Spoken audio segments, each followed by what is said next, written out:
एक पुराना वाला लगा दे।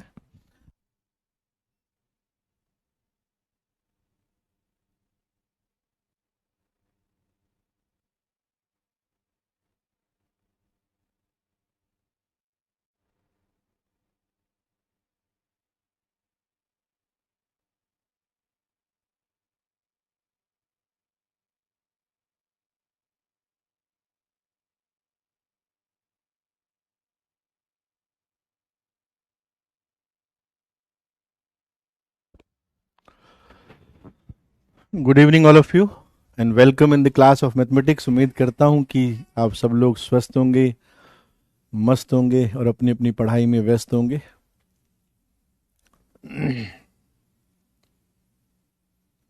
अच्छा सवाल था, इसलिए मैंने उसको दोबारा स्लाइड पे लगा दिया है कि कोई बात नहीं, अगर नहीं बना है तो मैं बना दूंगा।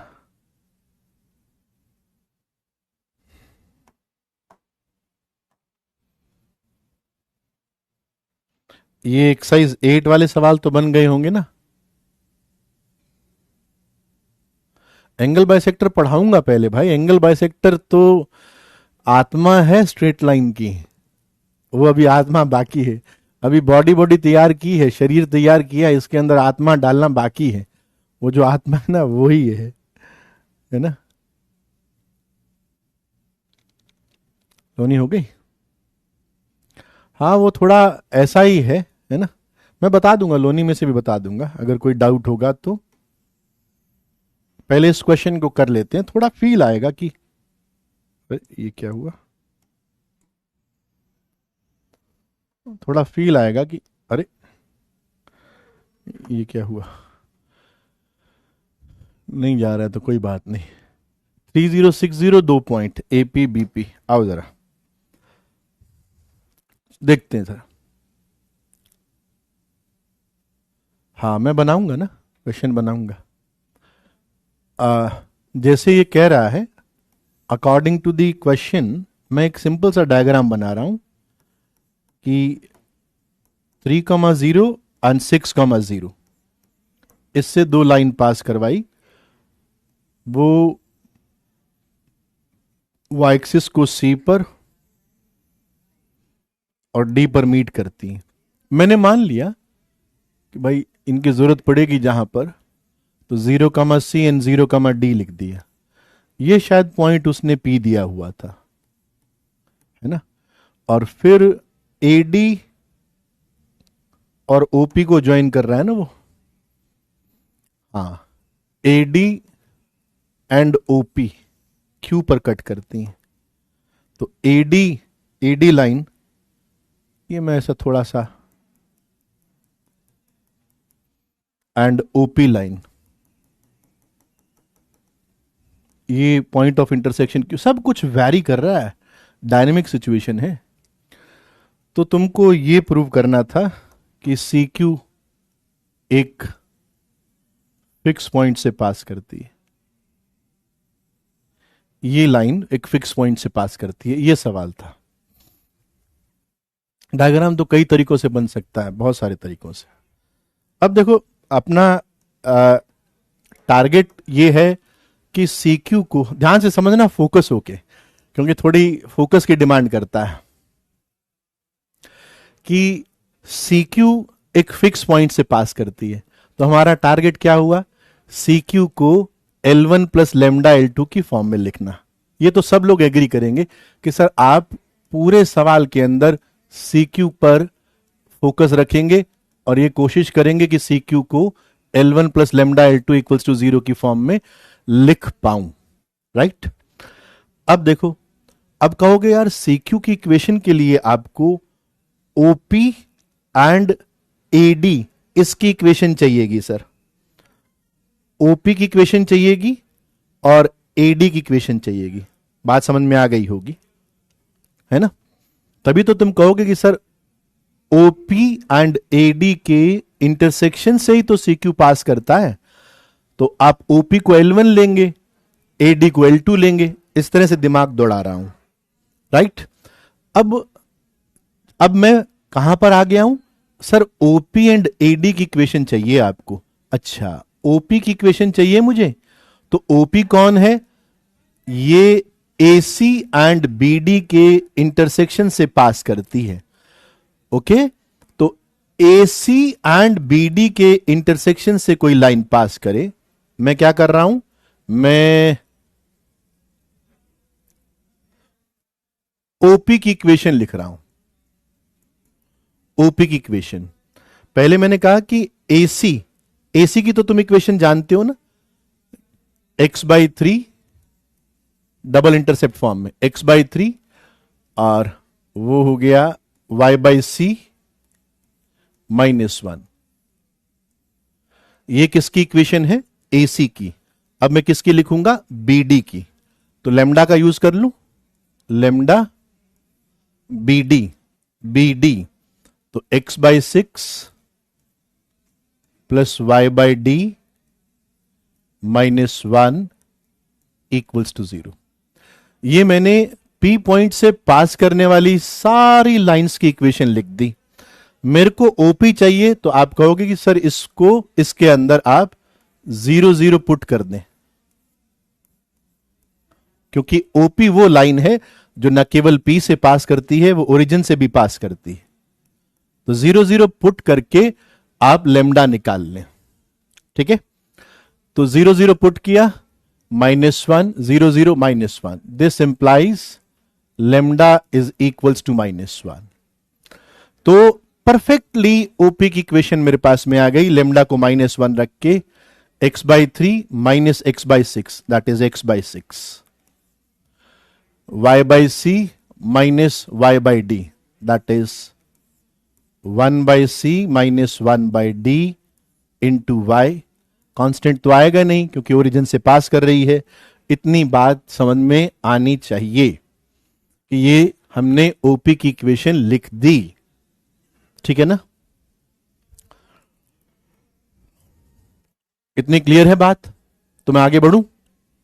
ओके, अब किस पे फोकस करूंगा सर? अब आप जो है ये देखोगे कि AD की तो सर इक्वेशन पता है। अब आप कहोगे, आप CQ पर सीधा जाओगे सर कि CQ की इक्वेशन लिखो, CQ की इक्वेशन लिखो। तो CQ OP एंड AD से पास करती है। OP की ये इक्वेशन है, तो x/6 plus 1/c minus 1/dy, ये तो OP हो गई, प्लस कोई कांस्टेंट लेमडा यूज कर लिया तो दूसरा ले लिया करो, म्यू, और AD क्या हुई, x/3 plus y/d minus 1 x/3 y/d minus 1 equals to 0। ये किसकी आई सर? ये तो Q से पास होने वाली सभी लाइंस की आई। तो तुम क्या कहोगे, इसे C से पास करवाओ, 0, C से पास करवाओ तो CQ बन जाएगी। तो पुट 0, CQ बनाओ। तो CQ की इक्वेशन क्या हुई, 0, देखो जरा, x को 0 y को c रखा तो c/c 1 माइनस c/d, ये आ गया। म्यू प्लस म्यू, x को 0 y को c तो c/d माइनस 1 इक्वल्स टू 0। तो मेरे हिसाब से तो म्यू 1 आ गया। जैसे ही म्यू 1 आया, CQ की इक्वेशन आ गई। तो CQ की इक्वेशन म्यू को 1 पुट करने से क्या आई, देखो जरा, x/6 म्यू 1 आया ना, हाँ, x/6 x/3 तो x/2 हो गया। तो दिस इज x/2। म्यू को 1 पुट करा तो ये हो गया y/d, ये y/d कट गया तो 1/cy प्लस 1/cy। अब कांस्टेंट पे चलते हैं। कांस्टेंट सर यहां बना -1 equals to 0। This is the equation of CQ। ये CQ की इक्वेशन है, और हम पहले से कह रहे हैं कि CQ को हम L1 plus lambda L2 equals to 0 की फॉर्म में लिखेंगे। तो मैंने x2 -1 plus 1/c into y equals to 0, ये लिख दिया। और मैंने कहा कि इसको रीड करो कि ये लेमडा है, variable unknown parameter, different different value लेते हुए। अब तुमने कहा कि ये L1 plus lambda L2 equals to 0 format में आ गई, तो ये इन दो लाइन के इंटरसेक्शन से पास करेगी, this and y equals to 0, L1 equals to 0 and L2 equals to 0। So intersection क्या हो गया, 2,0। तो ये फिक्स पॉइंट से पास करती है, ये जो पॉइंट आता है ना, ये फिक्स पॉइंट है 2,0। CQ हमेशा इस पॉइंट से पास करेगी, दैट इज 2,0। अच्छा सवाल था।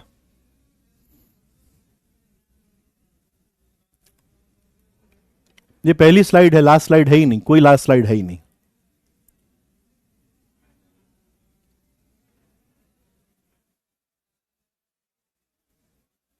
सीक्वेंस एंड सीरीज का तो स्ट्रेट लाइन में कोई रोल ही नहीं है, और स्ट्रेट लाइन तो अब ऑलमोस्ट खत्म होने को आ गया।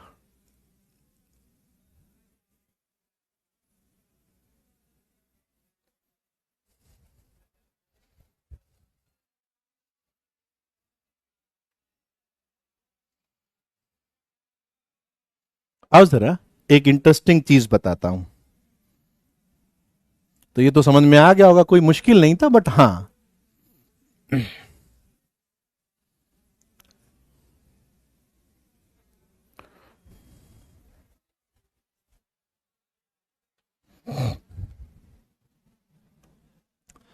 ना सी, अब देखो, जैसे मैं आपको एक पैरेललोग्राम दे रहा हूं, let's say this is ABCD is a parallelogram. समझना बहुत इंटरेस्टिंग कंसेप्ट है कि ABCD कोई पैरेललोग्राम है। तो पैरेललोग्राम है तो इनकी इक्वेशन में लिख रहा हूं, A1x plus B1y plus C1 equals to 0। Let's say this is L1, और इसके सामने मान लो L2 ले लेते हैं, तो L2 will be A1x plus B1y, constant से ही तो डिफर करेगी, पैरेलल लाइन है, तो C2 इक्वल्स टू 0। तो ये पैरेलल लाइन की इक्वेशन हो गई। और इधर मान लेते हैं कोई लाइन है A2x plus B2y plus D1 equals to 0, इसके सामने L4 A2x plus B2y plus D2 equals to 0, ये L4 मान ली, okay, and they are forming a parallelogram, parallelogram बना रही हैं, ओके। अब मैं चाहता हूं कि आप डायगोनल की इक्वेशन लिखें। टास्क क्या है, to find equation of diagonals. अब डायगोनल्स मतलब AC एंड BD, ये मेरा टास्क है, ये टास्क है। तो आप कहोगे इसमें क्या बड़ी बात है, मैं L1 और L3 को सॉल्व कर कर C के कोऑर्डिनेट्स निकाल लूंगा, मैं L2 एंड L4 को सॉल्व करके A के कोऑर्डिनेट्स निकाल लूंगा, कोऑर्डिनेट्स निकाल कर 2 पॉइंट फॉर्म से AC की इक्वेशन लिख दूंगा, फिर मैं BD निकाल कर BD की इक्वेशन लिख दूंगा, फाइन। ये एक तरीका है, this is one of the way, ये एक तरीका है, हाँ शीट में भी दिया हुआ है। तो अब हम बात करते हैं बिना इंटरसेक्शन पॉइंट को फाइंड किए हुए हम कैसे डायगोनल की इक्वेशन निकाल सकते हैं, ठीक है ना, ध्यान से सुनना। बिना इंटरसेक्शन पॉइंट्स किए हुए, निकाले हुए, हम डायगोनल की इक्वेशन कैसे निकाल सकते हैं, ओके। मैंने कहा कि एक काम करो, ध्यान से समझना, तब तो समझ में आएगी बात। मैं AC की इक्वेशन निकालने जा रहा हूं, right, I am finding the equation of diagonal AC without finding the coordinates of A and C, right. अब मैंने कहा कि इसके दो बड़े प्रोमिनेंट मेथड्स हैं। पहला मेथड समझो कि एक काम करो, ध्यान से समझना, फिर मैं दोबारा बता रहा हूं कि आप L2 और L3 इन दोनों एक्सप्रेशन को मल्टीप्लाई कर दो, L2 एंड L3 दोनों एक्सप्रेशन को मल्टीप्लाई कर दो, ओके। मल्टीप्लाई कर दो का क्या मतलब हुआ, सर आप a1x b1y plus c2 multiplied by a2x plus b2y plus d1। ये आप दोनों एक्सप्रेशन को मल्टीप्लाई करना चाहते हैं। जो AC के नीचे हैं उन दोनों एक्सप्रेशन को आपने मल्टीप्लाई कर दिया। अब मैं कह रहा हूं जो AC के ऊपर है ना उनको भी आपस में मल्टीप्लाई कर दो, that is L1 and L4, L1 and L4। इसको मल्टीप्लाई कर दूं तो यहां पर आ गया मेरे पास L1 is a1x plus b1y plus c1 multiplied by a2x plus b2y plus d2। Okay, अभी मैंने क्या किया कि इन दोनों के एक्सप्रेशन को मल्टीप्लाई किया, इन दोनों के एक्सप्रेशन को मल्टीप्लाई किया। अब एक सिंपल सा काम कर रहा हूं, मैं कह रहा हूं कि इन दोनों को घटा दो, घटाकर इक्वेट कर दो जीरो के, इनको सबट्रैक्ट करो, इक्वेट कर दो जीरो के। ऐसा करने से क्या हुआ देखना जरा। तुम मानते हो कि जब इन दोनों को मल्टीप्लाई करूंगा तो एक्स स्क्वायर की जो टर्म बनेगी वो है a1 a2 एक्स स्क्वायर, वहां पे भी तो sir a1 a2 x square की टर्म बनेगी, तो एक्स स्क्वायर की टर्म कैंसिल हो गई। सिमिलरली आप देखो b1y जब b2y से मल्टीप्लाई हुआ तो b1 b2 y स्क्वायर की टर्म बनी, वहां से भी b1 b2 y स्क्वायर की टर्म बनी, वो भी कैंसिल हो गई। मोर ओवर जब xy की कोएफिशिएंट्स बनेगा कैसे, a1 b2 plus b1 a2, ये xy की टर्म का कोएफिशिएंट बनेगा, वही वहां पर बनेगा a1 b2 plus b1 a2, xy की भी टर्म कैंसिल हो जाएगी। जब एक्स स्क्वायर की टर्म कैंसिल हो गई, जब वाई स्क्वायर की टर्म कैंसिल हो गई, जब एक्स वाई की टर्म कैंसिल हो गई, तो बचा क्या, एक्स की टर्म, वाई की टर्म एंड कांस्टेंट। मानते हो यही बचा कि ये सर ये पूरा सॉल्व करने से ये आपके पास कुछ एक्स की टर्म, वाई की टर्म और कांस्टेंट टर्म देगा। कहने का मतलब ये है कि ये एक्स वाई के अंदर एक लीनियर इक्वेशन बन जाएगी विच रिप्रेजेंट्स लाइन। पहली तो बात यह है कि ये इक्वेशन एक लाइन को रिप्रेजेंट करती है, लाइन बनेगी L1 L2 L3 minus L1 L4, ये एक लाइन बनेगी। ठीक है, अब अगर मैं ये शो कर दूं कि ये AC ही है, कैसे शो करूंगा, एक लाइन की इक्वेशन अगर मैं ये शो कर दूं कि इसके अंदर A के कोऑर्डिनेट इसको सेटिस्फाई करते हैं, इसको C के कोऑर्डिनेट सेटिस्फाई करते हैं, तो आप मानोगे ना कि फिर तो ये AC की इक्वेशन है या नहीं है। अब मैंने क्या किया, देखो बच्चों ध्यान से समझना, A के जो भी कोऑर्डिनेट है, लेट्स से अल्फा 1 बीटा 1, ये A के कोऑर्डिनेट्स हैं। A के कोऑर्डिनेट्स L2 एक्सप्रेशन को जीरो बनाएंगे। क्यों सर, L2 के ऊपर A लाई करता है, इसलिए A के कोऑर्डिनेट सिमिलरली L4 के एक्सप्रेशन को जीरो बनाएंगे। तो A के कोऑर्डिनेट्स L1 के एक्सप्रेशन को जीरो, L2 के एक्सप्रेशन को जीरो बनाएंगे एंड L4 के एक्सप्रेशन को जीरो बनाएंगे। There is no doubt about this.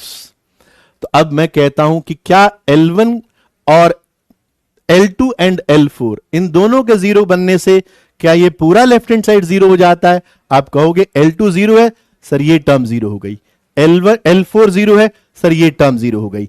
इसका मतलब A के कोऑर्डिनेट्स लेफ्ट हैंड साइड को जीरो बना देंगे। दैट मींस A के कोऑर्डिनेट इस लाइन की इक्वेशन जो आई थी इसको सेटिस्फाई करते हैं। बात समझ में आ गई होगी कि A के कोऑर्डिनेट्स इसको सेटिस्फाई करते हैं, राइट। अब तुम चले गए C के पास में, तुमने कहा कि C के मान लो C के कोऑर्डिनेट्स अल्फा 2 बीटा 2 है।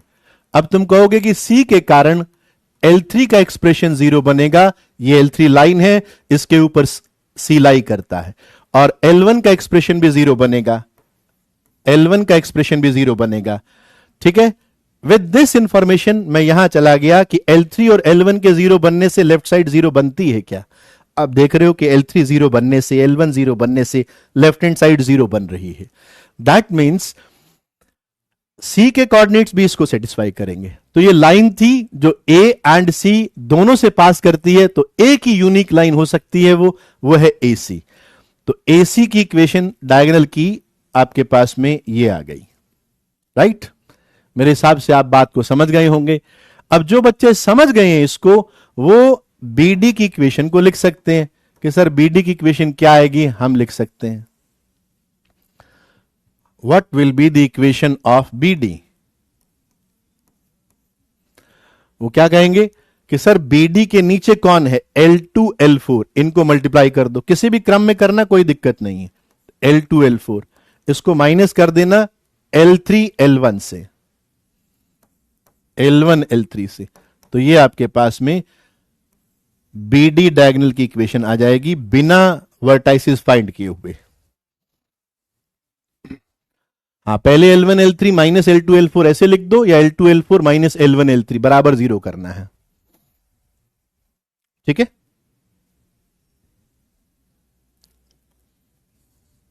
तो ये बड़ा अच्छा मेथड है बट ध्यान रखना, जब इस मेथड को लगाओ तो तुम्हारे पास लाइन इस फॉर्मेट के अंदर लिखी हुई होनी चाहिए कि इसके सामने जो पैरेलल लाइन है वो इस फॉर्मेट में है कि एक्स एंड वाई के कोएफिशिएंट सेम है, इधर भी एक्स एंड वाई के कोएफिशिएंट सेम है।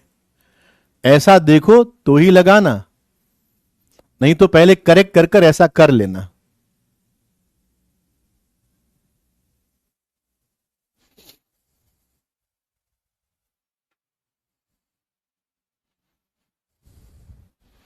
बच्चे ना, मैं कुछ नहीं पढ़ाता तो भी पूरी शीट कर लाते हैं, तो डोंट से कि बिना इसको पढ़े हुए बच्चे कैसे कर लेते हैं। बच्चों का तुम हिसाब नहीं लगा सकते।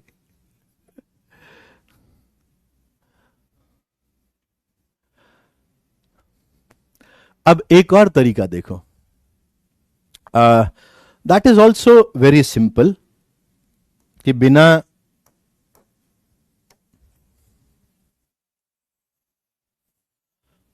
कोऑर्डिनेट्स निकाले हुए कैसे मैं डायगोनल की इक्वेशन निकाल सकता हूं। एक और तरीका देखो, मैंने क्या क्या लिया हुआ है, इसको लिया हुआ है L1, इसको लिया हुआ है L2, ये है L3, ये है L4।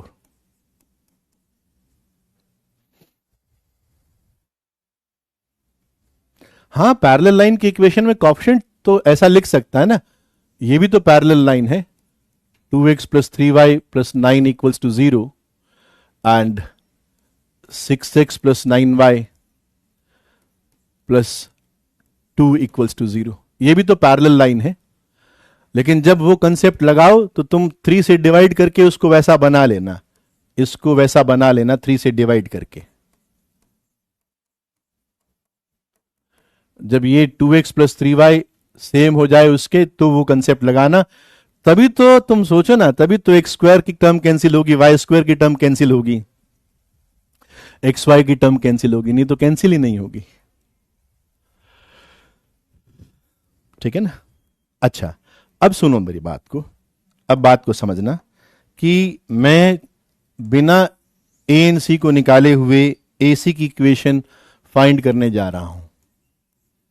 ओके, मैंने कहा कि भाई देखो, आपको AC की इक्वेशन चाहिए ना, तो AC जो है वो फैमिली ऑफ लाइन से L2 एंड L4 के इंटरसेक्शन पॉइंट से पास कर रही है। तो आप कहोगे कि AC की इक्वेशन मैं L2 plus lambda L4 equals to 0 format में लिख सकता हूं। सभी लोग एग्री करेंगे कि L2 plus lambda L4 equals to 0 format के अंदर AC की इक्वेशन लिखी जा सकती है ना। कोई A के हिसाब से देखेगा तो, और कोई वहां के हिसाब से देखेगा, बोलेगा सर ये तो L3 और L1 के इंटरसेक्शन से पास करने वाली लाइन है, तो आप इसको L1 plus mu L3 equals to 0 format में भी लिख सकते हैं। आप लोग इस बात से एग्री करेंगे कि AC की इक्वेशन दो अलग अलग तरीकों से लिखी जा सकती है। यहां से देखूं तो L2 plus lambda L4 equals to 0, यहां से देखूं तो L1 plus mu L3 equals to 0। ठीक है, अब 10वीं का काम शुरू हो गया कि these two equation represent same line, मतलब these two are expressing same चीज।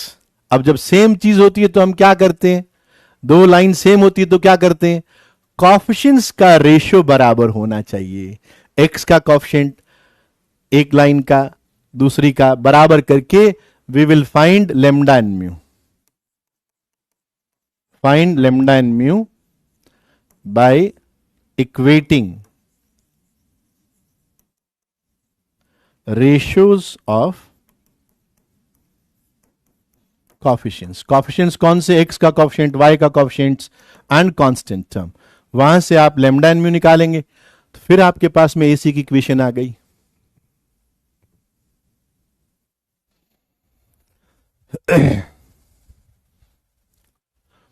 तुमने सुना है नहीं जो मैंने कहा? अपनी अपनी गंगा चला रहे हो भैया. पहले लाइन बनती है क्या? वो देखो लाइन बनती है क्या? L2 plus L3 plus L1 L4 से लाइन बनती है क्या?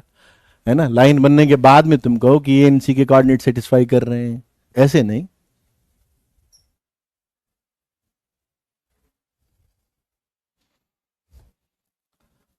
जो पढ़ा हुआ है उसके अलावा जो चीजें बताता हूं उसको भी ध्यान से समझो.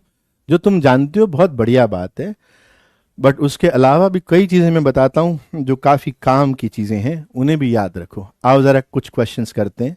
फैमिली ऑफ लाइंस पे ही 2 सवाल और करेंगे, फिर एंगल बाइसेक्टर शुरू करेंगे.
एमिनेटिंग फ्रॉम मतलब ओरिजिनेटिंग फ्रॉम, कमिंग फ्रॉम.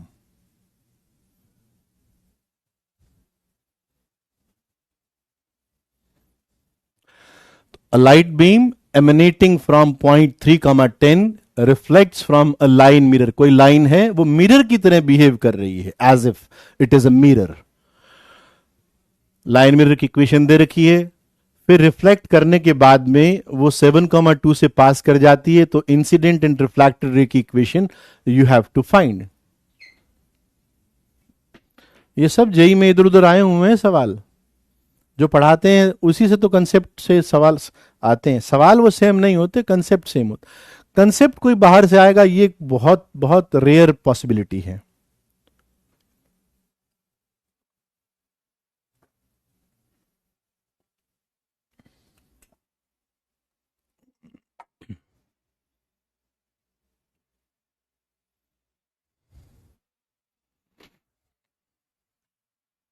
तो क्वेश्चन को समझ गए सब लोग क्या?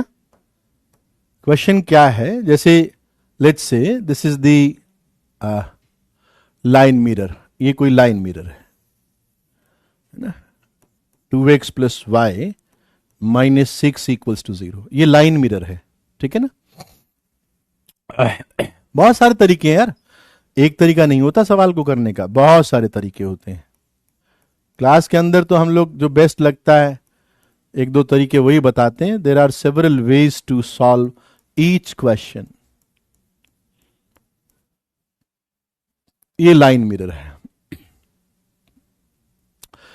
3,10 मैं कोई डायग्राम का देख भी नहीं रहा कि ये पॉइंट ऊपर है नीचे है, मैं तो सिंपल सोच रहा हूं कि 3,10 से एक लाइन निकली जिसको मैं इंसिडेंट रे बोल रहा हूं। लेट्स से ये 3,10 है और लाइन निकल स्ट्राइक कर ली करीब किस पॉइंट पर, लेट्स से पी पॉइंट पर स्ट्राइक करी और फिर उसके बाद में रिफ्लेक्ट हो गई, यहां से ये रिफ्लेक्ट हो गई और फिर रिफ्लेक्टेड रे आपकी 7,2 से पास कर गई। तो आपको incident ray and reflected ray की इक्वेशन निकालनी है, इसकी और इसकी दोनों की इक्वेशन फाइंड करनी है, ये सवाल है।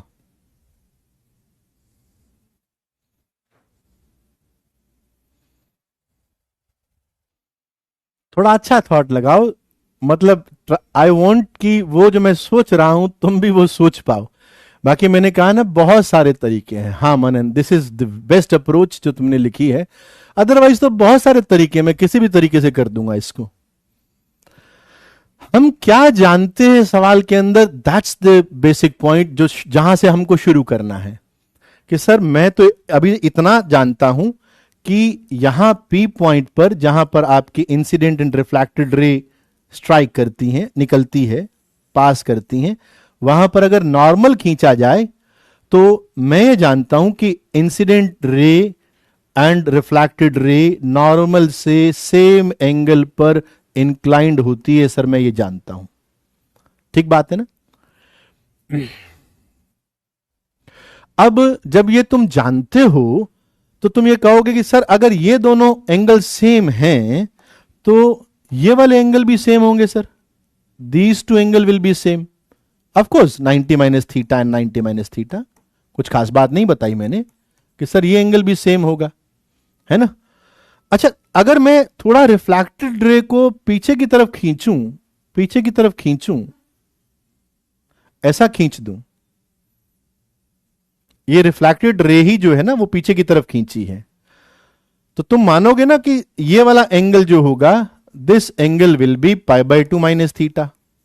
ऑल्टरनेट एंगल है सर, ये और ये बराबर होंगे, ये वाला एंगल और ये वाला एंगल बराबर होंगे, तो ये भी एंगल π/2 माइनस थीटा होगा, है ना। इतनी बात तो समझ गए। अब जैसे तुमने ये कहा कि ये वाला एंगल भी मिरर से π/2 माइनस थीटा बनाएगा, मेरा ध्यान गया कि ये वाला भी तो π/2 माइनस थीटा बना रहा था। इसका मतलब क्या हुआ सर, इसका मतलब ये हुआ कि ये जो लाइन है ना, ये जो जिसको आप इंसिडेंट रे बोल रहे हो, इसका अगर मैं इमेज ले लूं इस लाइन मिरर के अंदर तो ये रिफ्लेक्टेड रे का पार्ट बन जाती है, इसका पार्ट बन जाती है। व्हाट आई मीन टू से कि अपन एक काम करते हैं, 3,10 का लाइन मिरर के अंदर इमेज लेते हैं। किसका? 3,10 का। क्या करें?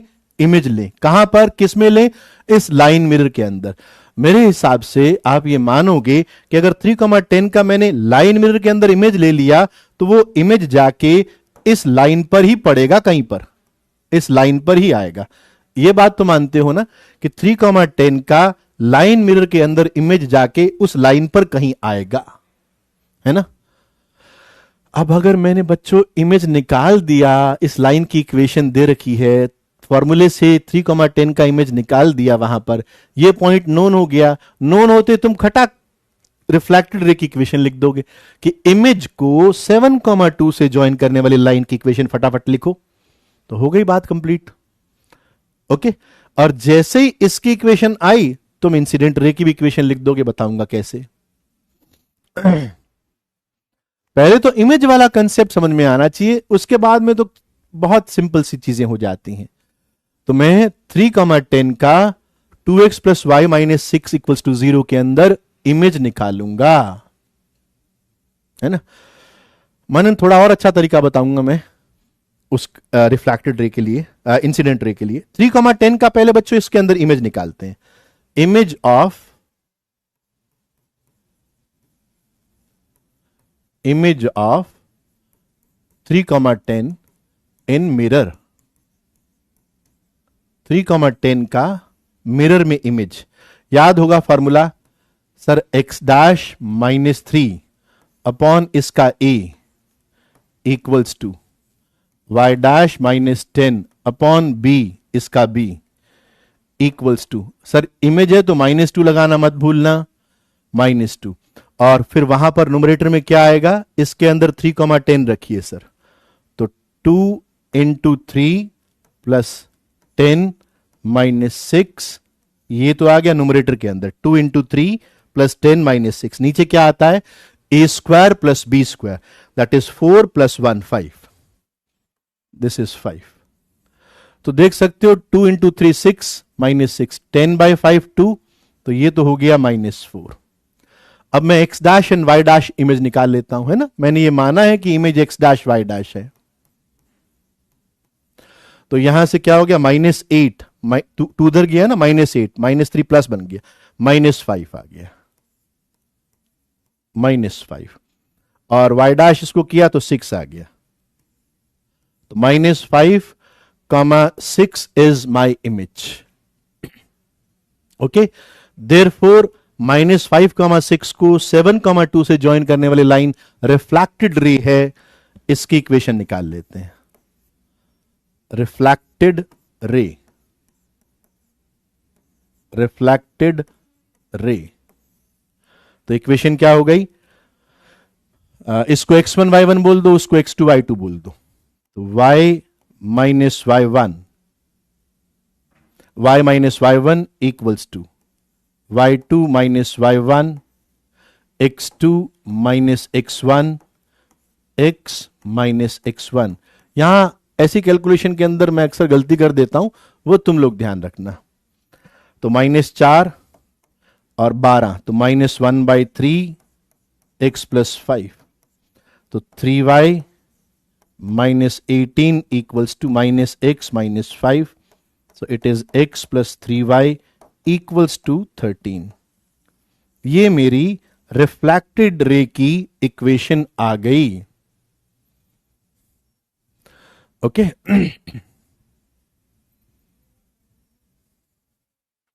हाँ, ये this is Manan good approach. वापस इमेज मत लेना, अब कर सकते हो, इमेज लेके कर सकते हो, बिल्कुल कर सकते हो। आप कहोगे मैं 7,2 का इमेज निकाल देता हूं और जो भी इमेज आएगा x double dash y double dash, उसको मैं 3,10 से ज्वाइन करवा के इंसिडेंट रे की भी इक्वेशन लिख दूंगा। Very good, but now there is no need to find another image. क्यों सर, इसकी इक्वेशन आ गई ना आपके पास, लाइन मिरर की इक्वेशन है ना आपके पास, तो भाई इसके इंटरसेक्शन P से पास करने वाली सारी लाइन की इक्वेशन है तेरे पास, उसके अंदर 3,10 रखकर लैम्डा निकाल लेना ना, तो इंसिडेंट रे की इक्वेशन आ जाएगी। अरे मैंने क्या कहा, 50 तरीके हैं इसको करने के, तो मैं एक ही सवाल थोड़ी 5 साल तक करवाता रहूंगा, है ना। स्लोप से कर सकता 50, मतलब there are several ways to do this question, but सिर्फ बेस्ट वे को समझो।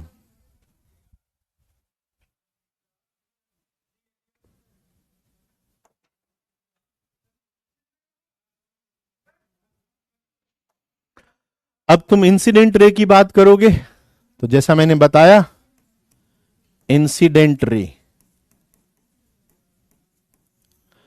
मैं कहूंगा लाइन मिरर है तेरे पास, तूने रिफ्लेक्टेड रे निकाल दी, तो L1 plus lambda L2 equals to 0 लिख दे। तेरे को P से पास करने वाली सभी लाइन मिल जाएंगी, जो तेरे को नीड है 3,10 वाली पास करवा देना, है ना। Now see 2x plus y, 2x plus y minus 6, ये लाइन मिरर हो गया। लेमडा L2 कौन है, reflected ray, that is x plus 3y minus 13 equals to 0. Now put 3,10 here. Put 3,10 and get lambda. अब इसको आगे करो तुम लोग।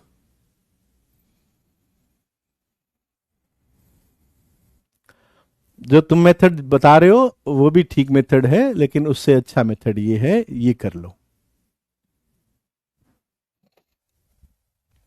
3,10 रख दो, 6 कट गया 10, तो this implies 10 plus lambda time 3, 10 20 आया क्या, lambda time 3 plus 30 33 20. So lambda is equals to -1/2. तो lambda -1/2 यहां रख दो, -1/2. तो 4x minus x 3x, 2y minus 3y, that is minus y, -12 plus 13 plus 1. ये मेरी इंसिडेंट रे की इक्वेशन आ रही है. कैलकुलेशन संभाल लेना, बाकी तो सब सही लग रहा है.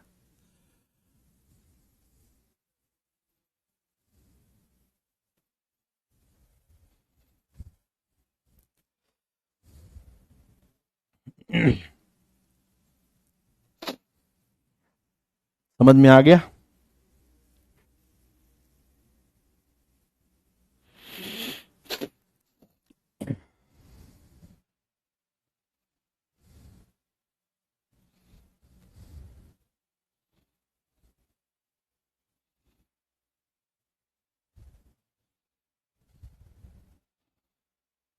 एक क्वेश्चन ऐसा ही लिख देता हूं, करना आप घर पे.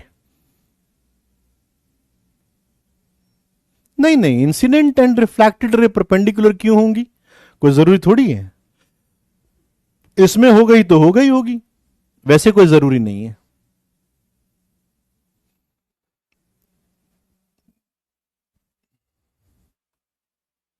हाँ ऑफ कोर्स, इमेज वाले से भी तो सेम ही आएंगी. एक ऐसा ही सवाल लिख देता हूं, वो आप घर पे ट्राई कर लेना.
ठीक है, नोट डाउन कर लिया.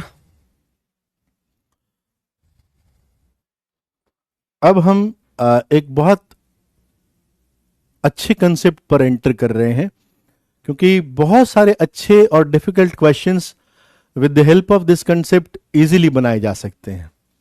और वो क्या है? That is the concept of angle bisector.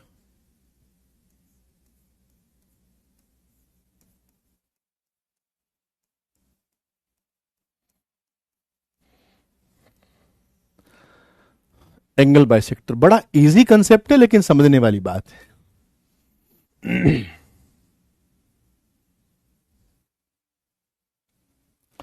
अब एंगल बाइसेक्टर क्या है, ये हम बात करते हैं. कि देखो भाई, जब कभी दो लाइन इंटरसेक्ट करेंगी, जैसे मान लो एक लाइन है a1x plus b1y plus c1 equals to 0, और दूसरी line a2x plus b2y plus c2 equals to 0, और ये इंटरसेक्टिंग लाइंस है, मतलब these are not parallel lines. Always you say please show the last slide, I don't know why. बाद में देख लेना.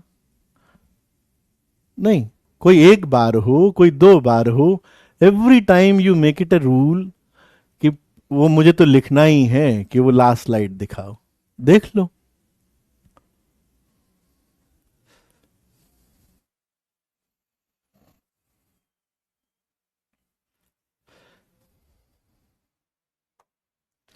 तो मैं ये कह रहा था कि दो लाइंस जब इंटरसेक्टिंग हो, इंटरसेक्टिंग का मतलब पता ही है कि क्या पैरेलल नहीं होनी चाहिए. तो therefore the lines are intersecting, और जब लाइंस इंटरसेक्टिंग होंगी तो दो एंगल बनते हैं, ये वाला और ये वाला. ये दो एंगल बनते हैं लाइंस के बीच में. तो एक ये लाइन होगी जो इस एंगल को बाइसेक्ट कर रही होगी, इस एंगल को, मतलब ये वाला एंगल और ये वाला एंगल, ये दोनों बराबर होंगे. इसको मैं बाइसेक्टर लाइन बोलता हूं या एंगल बाइसेक्टर बोलता हूं. और एक लाइन होगी जो इस वाले एंगल को बाइसेक्ट कर रही होगी. दैट मीन्स ये वाला एंगल और ये वाला एंगल ये बराबर होंगे. तो there will be two angle bisectors. Let's say it is B1 and this is B2. तो हम इन दोनों की इक्वेशन फाइंड करना चाहते हैं. ओके. अब मैंने कहा कि देखो भाई, मैं जैसे किसी भी एंगल बाइसेक्टर की इक्वेशन फाइंड करने के लिए बोलूं, तो मैंने कहा इस पे B1 पे या B2 पे एक वेरिएबल पॉइंट ले लेना h, k. Sir variable point क्यों? क्योंकि मैं एंगल बाइसेक्टर को लोकस के टर्म्स में डिफाइन करता हूं कि एंगल बाइसेक्टर है क्या. इट इज, ये मैंने बताया भी हुआ है, it is the locus of A point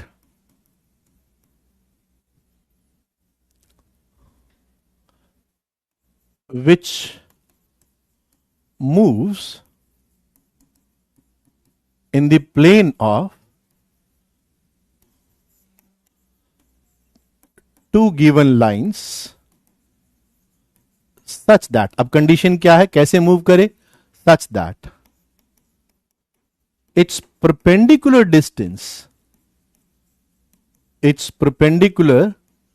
distance from L1 and L2 is same. ये तुम जानते हो, कोई खास बात नहीं है, फिर भी मैंने एंगल बाइसेक्टर की लोकस के टर्म्स में डेफिनेशन लिख दी कि ये एक ऐसे पॉइंट का लोकस है जिससे अगर आप L1 पर परपेंडिकुलर डालते हो और L2 पे परपेंडिकुलर डालते हो, तो ये जो दो ट्राइंगल बने ना, ये वाला ट्राइंगल ऊपर वाला और ये नीचे वाला, ये दो कॉन्ग्रुएंट ट्राइंगल होते हैं. तुम देख पा रहे हो क्यों? क्योंकि सर ये भी थीटा है, ये भी थीटा है, ये 90 है, ये 90 है, ये सेम साइड है, तो कॉन्ग्रुएंट ट्राइंगल है. तो कॉन्ग्रुएंट ट्राइंगल है तो इस परपेंडिकुलर की length, let's say P will be equals to this perpendicular की लेंथ, दैट इज P. इन दोनों की लेंथ बराबर होगी. इससे हम इक्वेशन ऑफ एंगल बाइसेक्टर निकाल सकते हैं. कैसे निकालें सर? मैंने कहा h, k से लाइन 1 पर परपेंडिकुलर की लेंथ निकालो. आपने h, k से लाइन 1 पर परपेंडिकुलर की लेंथ निकाली.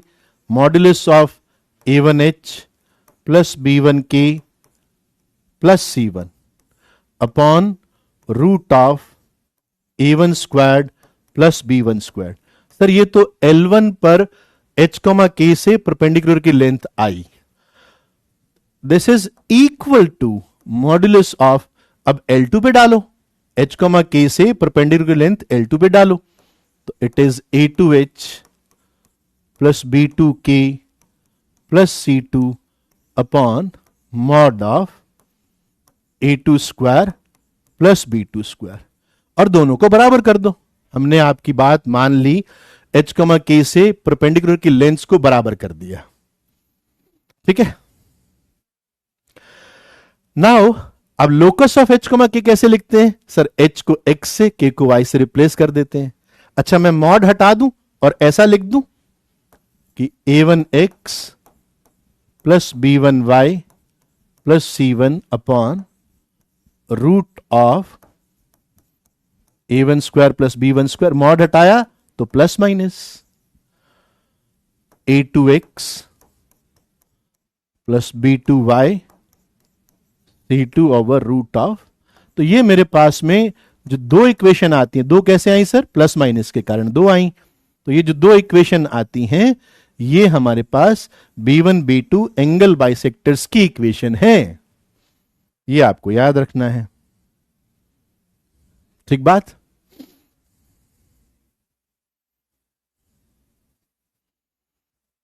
ओके, ठीक बात है। अगर आपका नेटवर्क इश्यू है तो जेन्युइन कारण है।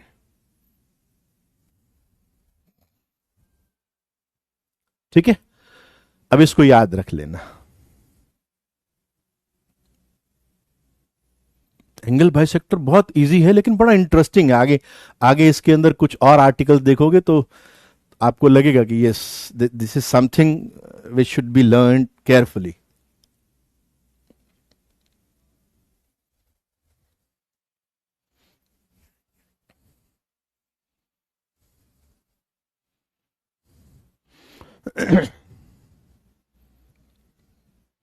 नोट कर लिया? दोनों इक्वेशन पता लग गई कि दो लाइन दे रखी हो तो हम कैसे उनके एंगल बाइसेक्टर्स की इक्वेशन फाइंड करते हैं। ठीक है,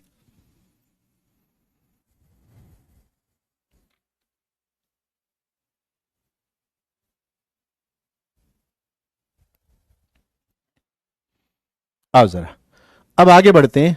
अब थोड़ा सा इनमें कुछ और चीजों को पढ़ने की कोशिश करते हैं। देखो, आओ जरा।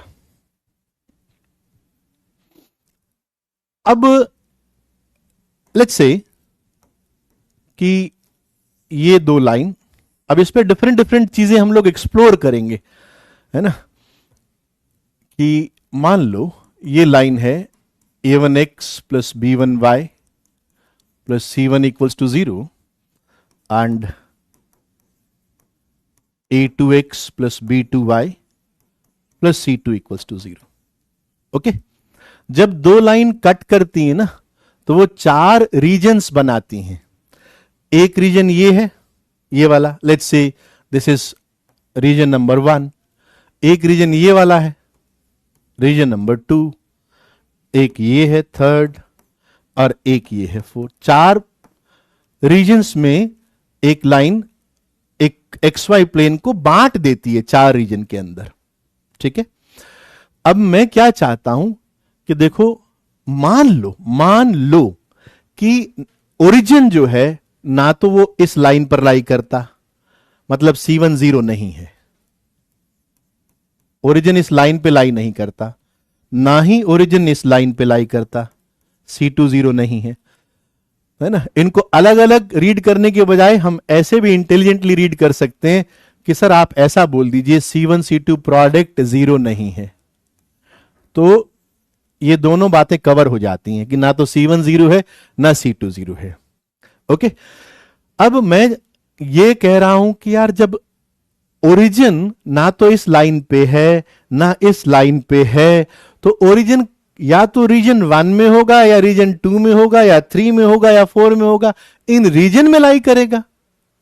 ऑब्वियस सी बात है, ओरिजिन कहीं उड़ तो नहीं जाएगा, ओरिजिन एक्स वाई प्लेन में ही रहेगा। अगर लाइन पे नहीं है तो इन रीजन में है, राइट? सपोज करो मैं कह रहा हूं कि ओरिजिन, लेट्स से ओरिजिन यहां पर लाई करता है, कहीं पर भी मार्क कर देना, 1 2 3 4 रीजन में कहीं एक जगह मार्क कर दो कि सर ओरिजिन यहां लाई करता है, ओरिजिन इस 1 में लाई करता है। तो मैं आपसे क्या चाहता हूं, मैं चाहता हूं कि उस एंगल बाइसेक्टर की इक्वेशन निकाल के बताओ जो इस रीजन का एंगल बाइसेक्टर है। मतलब सर मैं ये चाह रहा हूं कि आप मुझे इस एंगल बाइसेक्टर की इक्वेशन निकाल के बताएं। ठीक है, इसको हम क्या बोलते हैं? वी से एंगल बाइसेक्टर,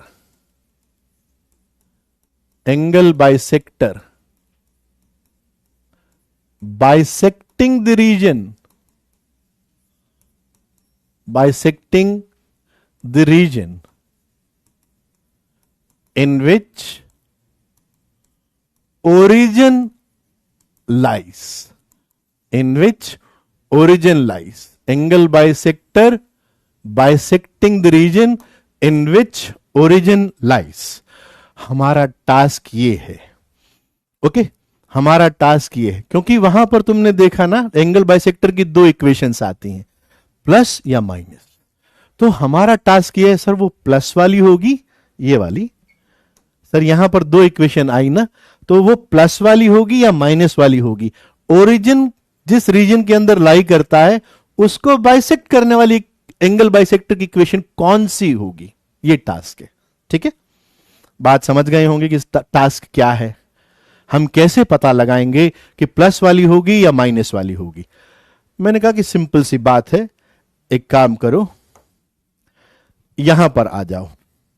तुम ये इस एंगल बाइसेक्टर की इक्वेशन निकालना चाहते हो ना, 0 0 यहां पर भी होगा तो भी इसी एंगल बाइसेक्टर की इक्वेशन आएगी. 0 0 यहां पर भी होगा, कहीं पर भी ले लेना, तुम्हारी इच्छा है. अब मैंने कहा कि एक काम करो, एंगल बाइसेक्टर तो लोकस है, ये h, k, अच्छा 0, 0 तो एक जगह फिक्स कर दिया. वो तुम्हारी श्रद्धा है कि तुमने रीजन 1 में फिक्स किया या रीजन 3 में फिक्स किया, रिजल्ट एक ही आने वाला है. अब मैंने कहा कि देखो बच्चों, अगर मैं h, k को अभी थोड़े समय के लिए यहां पर मानता हूं, इधर मानता हूं, तो आप कहोगे कि सर 0, 0 और h, k दोनों को ऑब्जर्व करो. क्या तुम्हें दिखाई दे रहा है कि L1 के रिस्पेक्ट में 0, 0 एंड h, k दोनों सेम साइड में है. 0, 0 and h, k they are on the same side of L1. तो अगर सेम साइड में चीजें होती हैं तो क्या करते हैं सर, उन पॉइंट्स को लाइन में रख देते हैं. जो एक्सप्रेशंस बनते हैं उनका प्रोडक्ट पॉजिटिव होना चाहिए. ठीक है ना. तो 0, 0 मैंने रखा, उसके अंदर क्या आया C1, और h, k रखा तो क्या आया A1H plus B1K plus C1. तुम मानोगे ना कि सर ये पॉजिटिव होना चाहिए.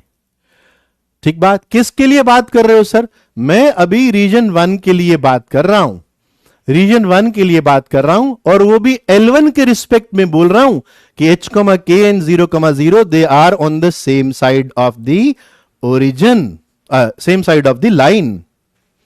ठीक है, ओके, ये L1 के लिए है. अब तुम कहोगे कि सर मैं L2 के रिस्पेक्ट में देखता हूं तो भी तो 0, 0 and h, k same side में तो आ रहे हैं. तो आप यही कंसेप्ट L2 के लिए लगा दो.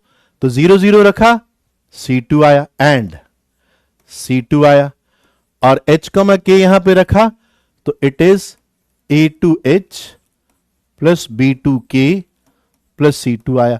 सेम साइड है सर, ये पॉजिटिव होना चाहिए. तो ये मेरा रीजन 1 के लिए आया, रीजन 1 के लिए, इस रीजन के अंदर आया. ठीक है, ओके, बात समझ गए. अब तुम कहोगे कि सर h, k जो है वो तो भाई यहां पर भी आ सकता है, वो तो वेरिएबल है, क्योंकि वो तो अगर आप इस एंगल बाइसेक्टर का लोकस बोल रहे हो तो h, k can be here, h, k can be in the region number 3. Origin तो हिलेगा नहीं, ओरिजिन तो फिक्स है, तो ओरिजिन तो वहां रहेगा. अब मैंने कहा चलो एक बार h, k यहां पर लेकर देखते हैं. अब तुम कहोगे कि सर इस बार क्या हुआ, अगर h, k ये लेते हो तो L1 के रिस्पेक्ट में 0, 0 and h, k are on the opposite side. तो भाई अपोजिट साइड में है तो C1 multiplied by A1H plus B1K plus C1, ये नेगेटिव होना चाहिए. ये किसकी बात हो रही है? ये सर थर्ड रीजन की बात हो रही है. आपका h, k वेरिएबल है, कहीं पर भी घूम कर आ सकता है. तो ये होगा L1 के लिए, दोनों 0, 0 and h, k these 2 points are on the opposite side. L2 के लिए देखो सर, L2 के लिए भी वही है, 0, 0 and h, k are on the opposite side.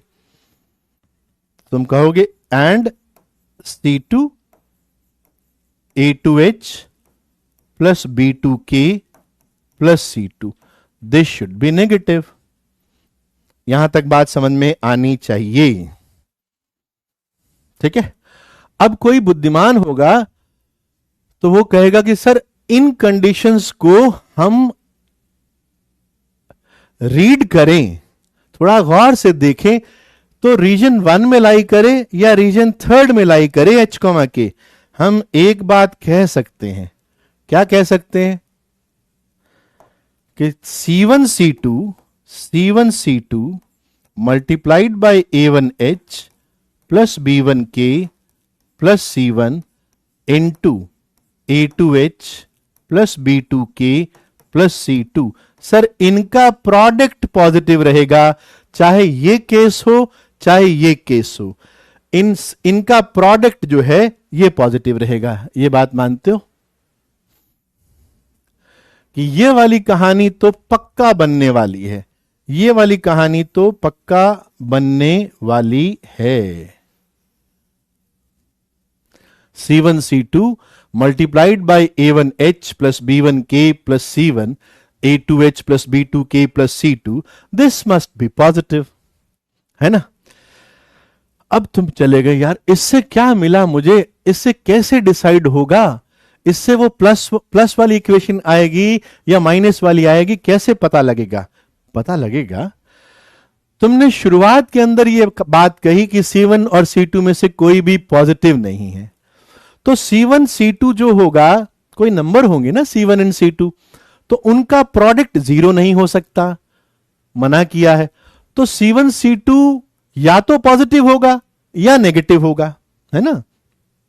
Product की बात कर रहा हूं कि मान लेते हैं कि C1 C2 का जो प्रोडक्ट है वो पॉजिटिव है, मान लेते हैं C1 C2 का प्रोडक्ट पॉजिटिव है। अब यहां पे गया, मैंने कहा यार C1 C2 का प्रोडक्ट पॉजिटिव आ गया मेरे पास में, तो ये क्या इंप्लाई करेगा? This will imply A1H plus B1K plus C1 multiplied by A2H plus B2K plus C2। ये प्रोडक्ट पॉजिटिव होना चाहिए। जैसे C1 C2 पॉजिटिव हुआ, मैंने कह दिया कि ये प्रोडक्ट पॉजिटिव होना चाहिए, है ना। अब सोचो जरा कि ये प्रोडक्ट पॉजिटिव का मतलब क्या हुआ? इसका मतलब ये हुआ कि या तो दोनों ही पॉजिटिव हैं या दोनों ही नेगेटिव हैं। बस ये केस हो सकता है कि या तो दोनों पॉजिटिव हैं और या फिर दोनों नेगेटिव हैं, है ना। अब जरा बात को ध्यान से सुनना। अगर अब जरा इस वाले इसको देखो, जरा यहां पर आ जाओ। अगर A1H plus B1K plus C1 A2H plus B2K plus C2 दोनों पॉजिटिव हैं, तो दोनों मॉड्यूलस पॉजिटिव से ओपन हो जाएंगे, है ना। दोनों मॉड्यूलस पॉजिटिव से ओपन हो जाएंगे। और अगर दोनों अंदर वाली क्वांटिटीज नेगेटिव हैं, तो दोनों मॉड्यूलस नेगेटिव से ओपन हो जाएंगे। ये नेगेटिव कट गया, पॉजिटिव। इसका मतलब क्या हुआ कि सर ये जो पॉजिटिव वाला है ना, ये वाला इक्वेशन एंगल बाइसेक्टर का, ये मेरे काम का है कि अगर C1 C2 का प्रोडक्ट पॉजिटिव है, दिस इंप्लाइज पॉजिटिव साइन, वो जो पीछे लिखा गया है ना, उसमें पॉजिटिव और नेगेटिव डिस्कस कर रहा हूं।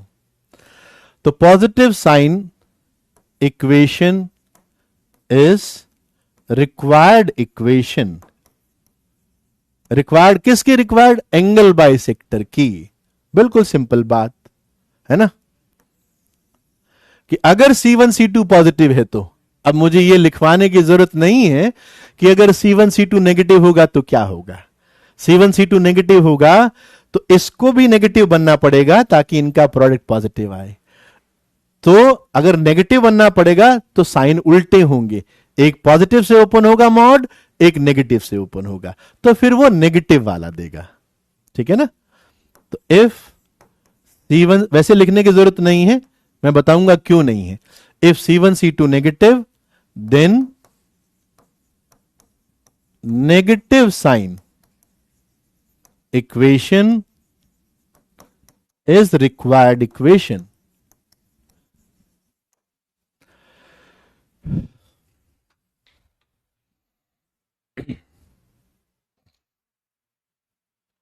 होता क्या है, इक्वेशन दे रखी होती है, तो अब 2x प्लस 3y माइनस 5 ऐसा किसी ने दे दिया, 2x plus 3y minus 5 equals to 0, और एक दे दी x minus y plus 7 equals to 0।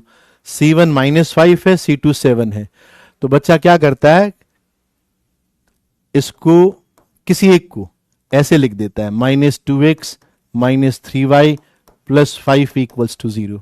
तो C1 को भी पॉजिटिव बना लेगा, C2 को भी पॉजिटिव बना लेगा, या दोनों को नेगेटिव बना लेगा, और बोलेगा देखो C1 C2 प्रोडक्ट पॉजिटिव है ना। तो वो सिर्फ इसी केस को ही ध्यान रख लेता है कि मैं तो बस इस केस को ध्यान रखूंगा, क्योंकि C1 और C2 को पॉजिटिव और नेगेटिव बनाना तो मेरे हाथ में है ना, ठीक है ना। तो वो तो मेरे हाथ में है, तो C1 इंटू C2 को पॉजिटिव बना के वो हमेशा यही ध्यान रखता है कि पॉजिटिव साइन वाला जो एंगल बाइसेक्टर होगा वो मेरा रिक्वायर्ड इक्वेशन है। बात समझ में आ गई होगी।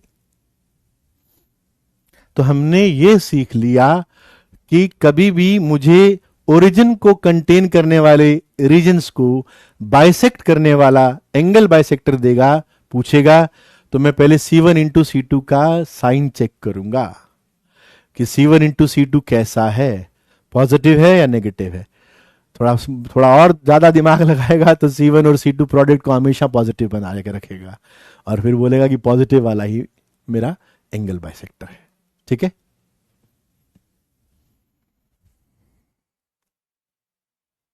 अब देखो इस कंसेप्ट को हम 0,0 तक ही सीमित क्यों रहे। 0,0 कोई खास बात थोड़ी है 0,0 में। इस कंसेप्ट को हम किसी भी पॉइंट के लिए लगा सकते हैं, किसी भी पॉइंट के लिए।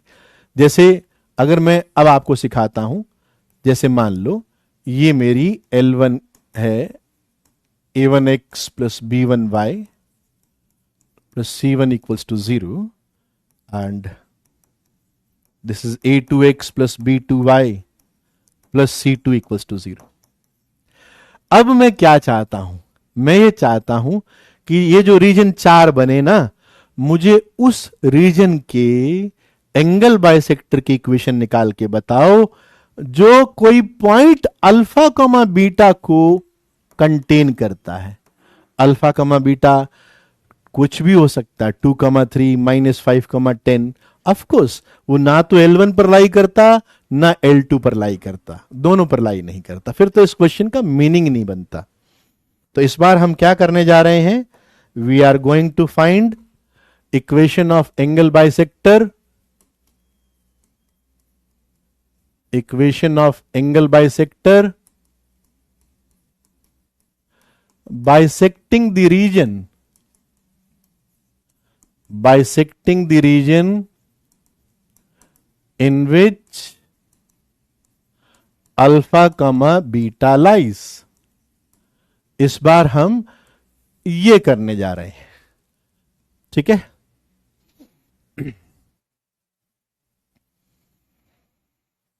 बात समझ गए होंगे कि इस बार हम क्या करने जा रहे हैं। We are going to find the equation of this angle bisector। Diagram के अंदर जैसा मैंने दिखाया है उसके हिसाब से बोल रहा हूं कि हम ये निकालने जा रहे हैं। ओके, इस एंगल बाइसेक्टर की इक्वेशन निकालने जा रहे हैं। बात समझ में आ गई होगी। अब तुम कहोगे सर इसमें भी वही तो करना पड़ेगा, इसमें क्या खास बात करनी पड़ेगी। आप वही तो कंसेप्ट लगाओगे कि H, K रीजन 1 में है या H, K रीजन 3 में है। आपका अल्फा कमा बीटा तो फिक्स है।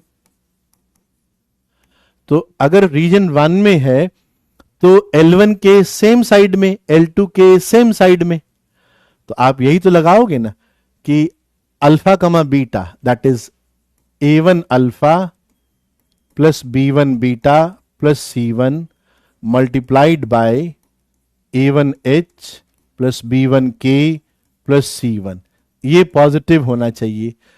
समझ में आ गई होगी बात कि alpha comma beta and H comma K they are on the same side of L1 and they are same side of the L2. So it is A2 alpha plus B2 beta plus C2 A2H plus B2K plus C2, ये positive.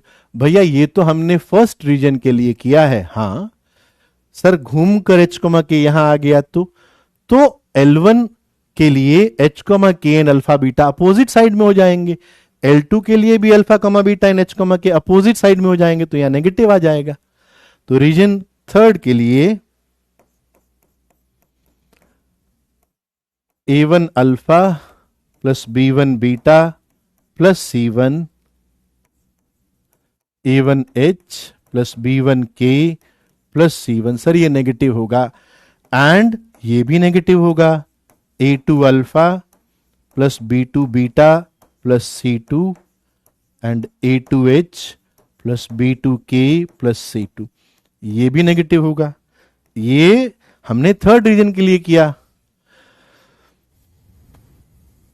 अब तुम कहोगे कि sir मैं इन दोनों को club कर दूं तो रीजन का झंझट ही खत्म हो जाएगा।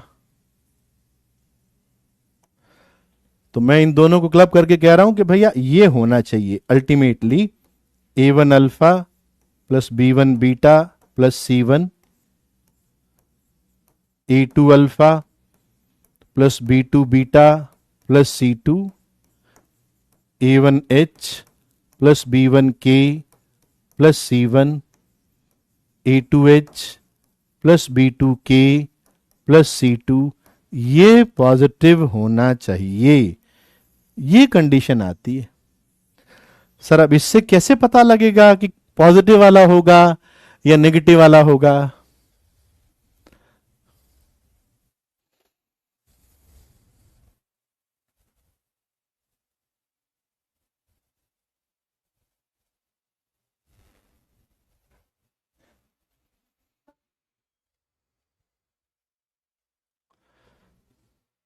हाँ, तो अब कहोगे कि सर अल्फा कॉमा बीटा तो कोई पॉइंट दोगे ना मुझे, लाइन की इक्वेशन नोन होगी, पॉइंट नोन होगा। सर वही वाला कंसेप्ट लगाते हैं कि हम A1 alpha plus B1 beta plus C1 multiplied by A2 alpha plus B2 beta plus C2, हम इसका साइन ऑब्जर्व कर लेते हैं, क्योंकि of course it does not lie on the line, तो जीरो तो बनेगा नहीं सर, ये या तो फिर पॉजिटिव होगा या नेगेटिव होगा। वही वाली बात हो गई ना C1 C2 का साइन। तो अगर इसका साइन पॉजिटिव हुआ तो विद द सेम लॉजिक ये in this into this positive होगा, तो सेम साइन से ओपन होंगे। तो मैं क्या डायरेक्ट बोल सकता हूं कि this implies positive sign equation is the required equation. बात समझ में आनी चाहिए।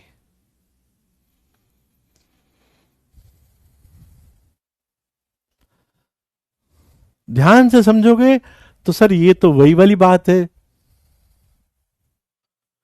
जब आपने वहां C1 C2 लिया था 0 0 डाल के, यहां आपने अल्फा बीटा डाल के वो एक्सप्रेशन देख लिया कि उसका साइन कैसा है, तो बात तो वही हुई।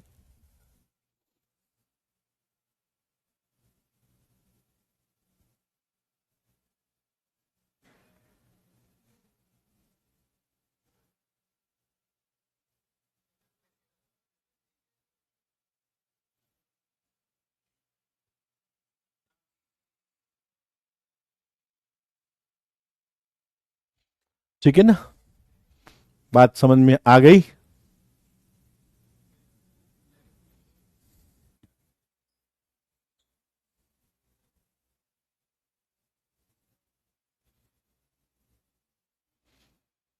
सैटरडे की तो छुट्टी ही है, Friday is the last working day, तो सैटरडे की तो बट ऑब्वियस रीजन से छुट्टी है, तो सैटरडे को क्लास थोड़ी है, there is no class on Saturday.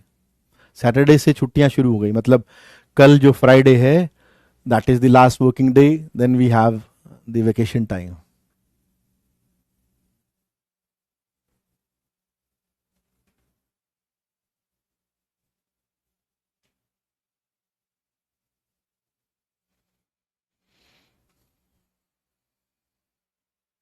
अच्छा, नोटिस में 19 से लिखा हुआ है।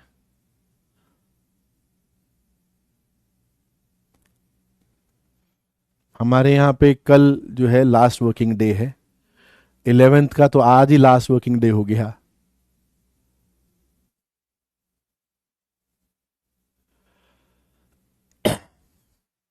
आओ जरा अब आगे थोड़ा और बढ़ते हैं, अभी हमने जो सीखा थोड़ा इसको और आगे लेके जाते हैं।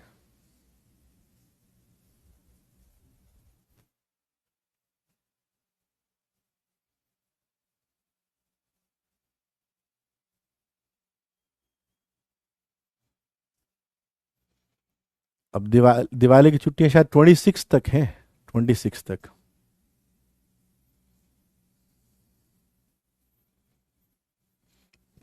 नहीं, एक्चुअली वाइब्रेंट के अंदर जो है वो फ्राइडे वाला कल लास्ट वर्किंग डे है, तो उस हिसाब से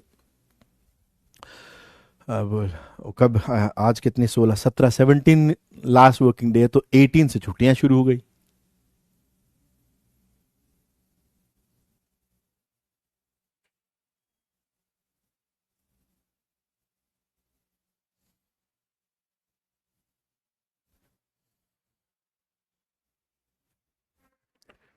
होमवर्क क्वेश्चन करवा दिया बेटा मैंने आज, होमवर्क क्वेश्चन आते ही लिया था मैंने, आते ही लिया था।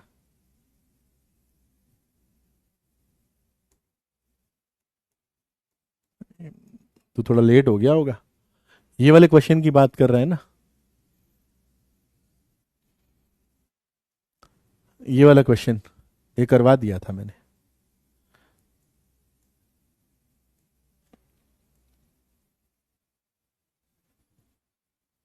ठीक है, ओके।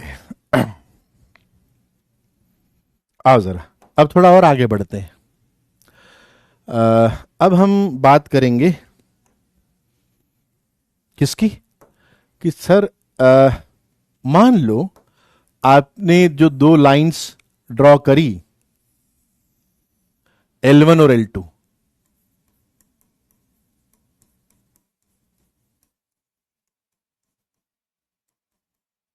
और मैं मान लेता हूं कि ये दोनों लाइन परपेंडिकुलर नहीं है, they are not perpendicular lines,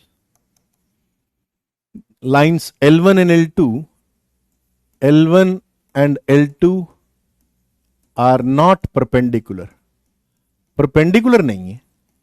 अभी समझोगे क्यों नहीं है।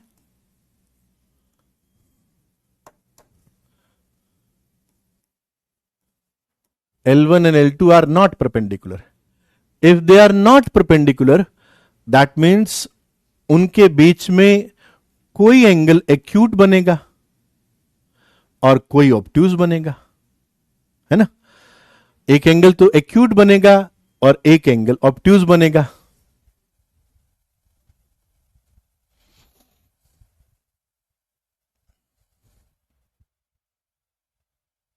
अच्छा, टचिंग कर्व वाला बता रहा है, टचिंग कर्व के लिए तेरे को क्या करना है, जो इक्वेशन निकाली ना तूने लाइन की, उसमें से y की टर्म को कर्व में डाल देना, तो तू देखेगा x में क्वाड्रेटिक बन जाती है।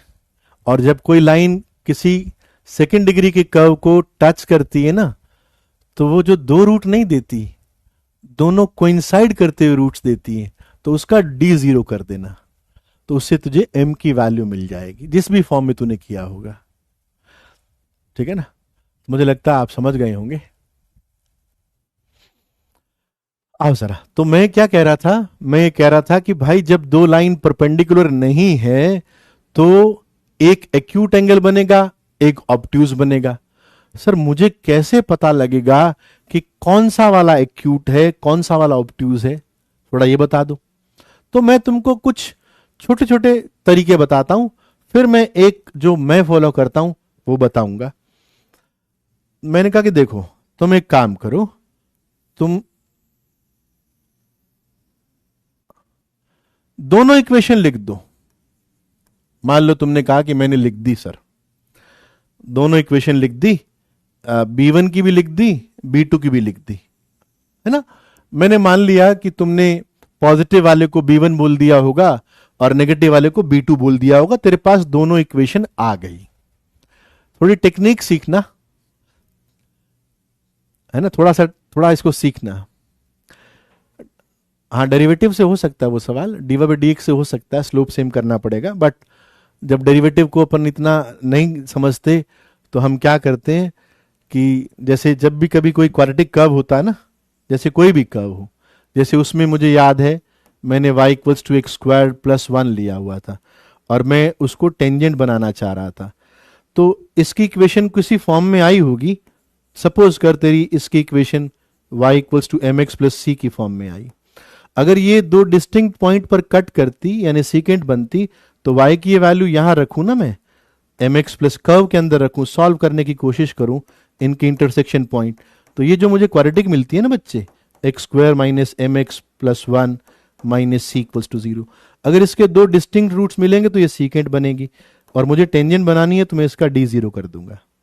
ये वाला थॉट था। डेरिवेटिव से कर सकता है, डी बाई डी एक्स उस पॉइंट पर, पॉइंट ऑफ कांटेक्ट पर सेम स्लोप, लाइन की स्लोप के सेम कर दे, वो भी बन जाता है।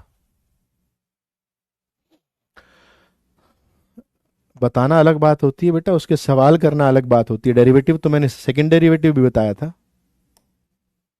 आओ जरा, तो मैं क्या चाहता हूं, मैं acute and obtuse angle bisector को पहचानना चाहता हूं। एक्यूट ऑब्ट्यूज एंगल बाइसेक्टर को पहचानना चाह रहा हूं, बस, और कुछ नहीं करना चाह रहा। कि आए तो हुए हैं, दो इक्वेशन लिखी हुई हैं तुम्हारी, तो उनमें से कौन सा एक्यूट वाला है और कौन सा ऑब्ट्यूज वाला है। ठीक है, दो तरीके बताऊंगा, बहुत सिंपल है, फिर एक तीसरा तरीका बताऊंगा, वो भी सिंपल है, उसको थोड़ा डिराइव करके कोशिश करेंगे। तो पहला तरीका क्या है, फर्स्ट मेथड क्या है, मैंने कहा कि एक काम करो, तुम्हारे पास B1 की है, B2 की है, इक्वेशन तुमने निकाल ली, मैं तो मान रहा हूं कि तुमको इक्वेशन निकालनी आती है। लाइन दे रखी थी मैंने L1 L2 और आपने इक्वेशन निकाल के रख दी कि सर ये वाली B1 की है, ये वाली B2 की है। अब एक काम करो, तुम जैसे कोई भी लाइन की इक्वेशन दे रखी होती है, x plus y minus 1 equals to 0, suppose कर ये लाइन है ना। अच्छा, अब मैं L1 L2 का जो इंटरसेक्शन पॉइंट है उसके अलावा तुम इसके ऊपर कोई भी पॉइंट लेना, एनी पॉइंट, किस पर, L1 पर, L1 पर कोई भी पॉइंट लेना।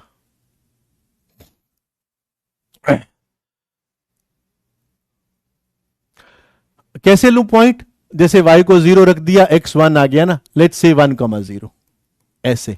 बस ये देख लेना कि ये 1,0 L2 को तो सेटिस्फाई नहीं कर रहा ना, बस इतनी बात करना, और तेरी जो इच्छा हो वो पॉइंट लेना। ठीक है ना, जैसे कोई भी पॉइंट लिया, मैंने माना कि मेरी line x plus y minus 1 बराबर 0 थी, तो मैंने वहां पर 1,0 पॉइंट ले लिया।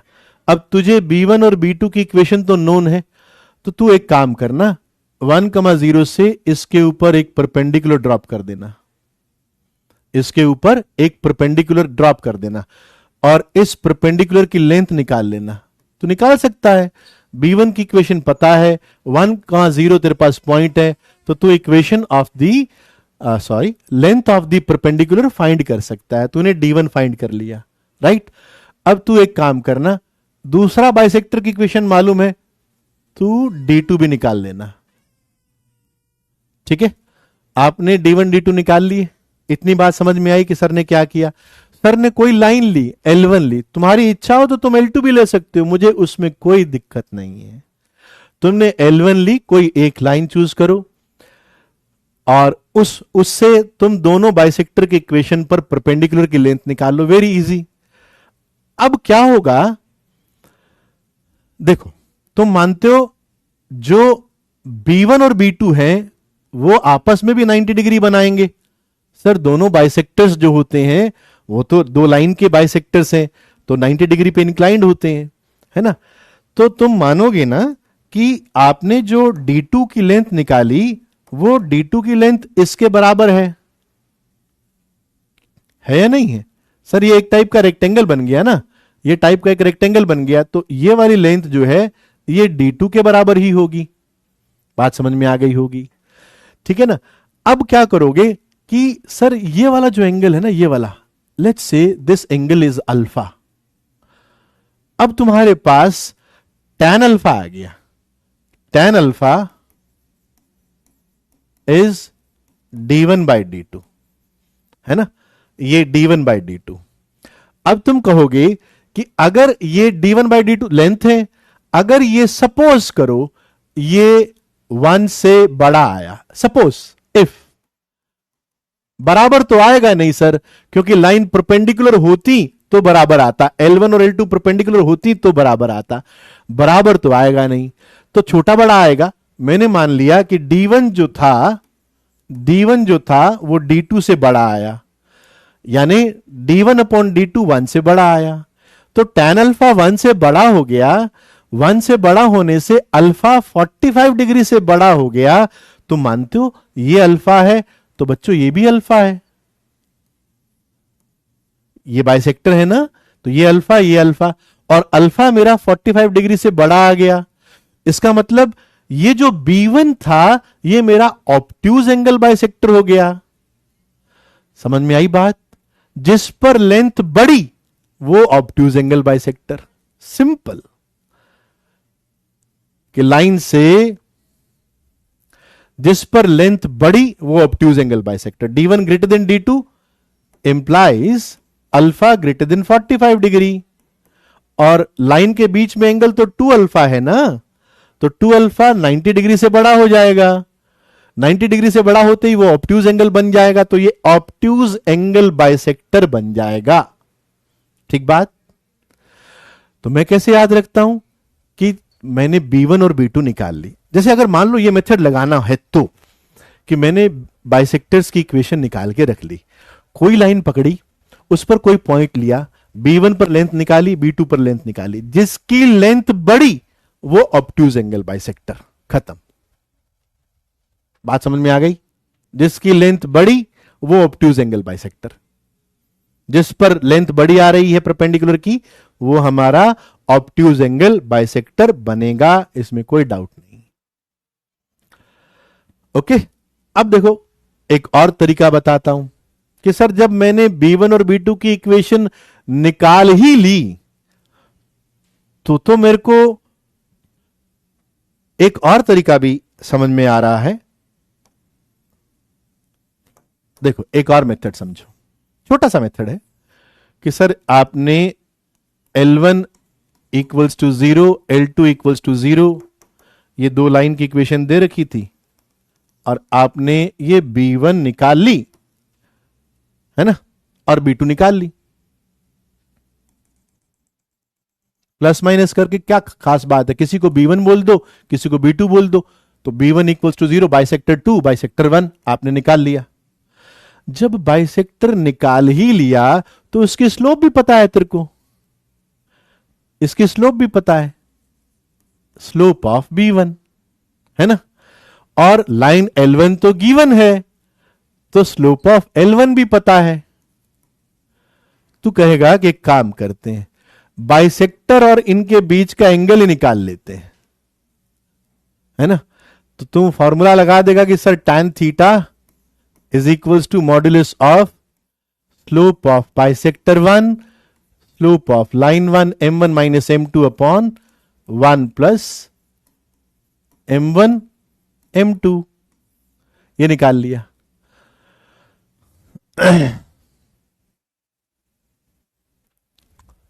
है ना। अब तुम कहोगे कि सर अगर ये क्वांटिटी 1 से बड़ी आ गई, 1 तो हो ही नहीं सकती सर, 90 डिग्री पे इंक्लाइंड ही नहीं है L1 L2, तो या तो ये 1 से बड़ी आएगी या छोटी आएगी। अगर ये 1 से बड़ी आ गई तो थीटा 45 डिग्री से बड़ा हो जाएगा। तो इसका मतलब क्या हुआ, यही तो थीटा है और ये भी थीटा है सर। तो फिर ये किसका बाइसेक्टर हो गया, ये B1 कौन हो गया सर, ये ऑब्ट्यूज एंगल बाइसेक्टर है।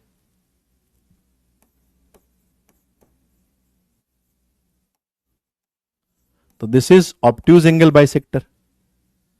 बात समझ में आनी चाहिए, ठीक है। अब इसके ऊपर एक जनरल मेथड है, वो मेथड मैं आपको नेक्स्ट क्लास के अंदर बताऊंगा। अब जो आप कर सकते हैं, देखो अब थोड़ा सा जो बात बाकी है वो है, 2 कंसेप्ट बाकी हैं, नहीं फुली कंप्लीट नहीं हुआ है, अभी एक लेक्चर और लगेगा और उसमें 2 कंसेप्ट बाकी हैं। एक तो पेयर ऑफ लाइंस की इक्वेशन बाकी है और एक बड़ा इंपॉर्टेंट कंसेप्ट है होमोजेनाइजेशन का, वो बाकी है। ये 2 कंसेप्ट बाकी हैं, बाकी सब कुछ कंप्लीट हो गया है। तो जो आप कर सकते हो होमवर्क के अंदर, मैं आपको बता देता हूं कि होमवर्क में आप क्या क्या कर सकते हो। मेरे हिसाब से वैसे तो देखा जाए ना, 1 मिनट, इसके अंदर होमवर्क दिया था मैंने,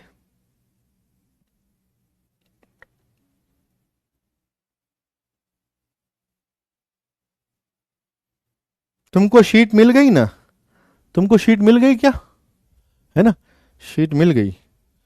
तो यार मैं एक बार है ना पहचान के कि कौन से सवाल आप नहीं कर सकते, ऐप पे आ गई थी ना, ठीक है। तो मैं आज रात को आपको होमवर्क भेज दूंगा। हाँ होमवर्क काफी रहेगा। अच्छा तुम है ना रिवीजन रिवाइज करना चाहो, रिवीजन के अंदर सब इनको पहले टारगेट करना। नंबर 1 प्रॉपर्टीज ऑफ ट्राइंगल वाला चैप्टर जरूर रिवाइज कर लेना, ये अभी तक पढ़ाए गए चैप्टर में बहुत इंपॉर्टेंट चैप्टर है। तो सॉल्यूशन ऑफ ट्राइंगल रिवाइज कर देना। कहां से रिवाइज करना है सर, ब्लैक बुक से।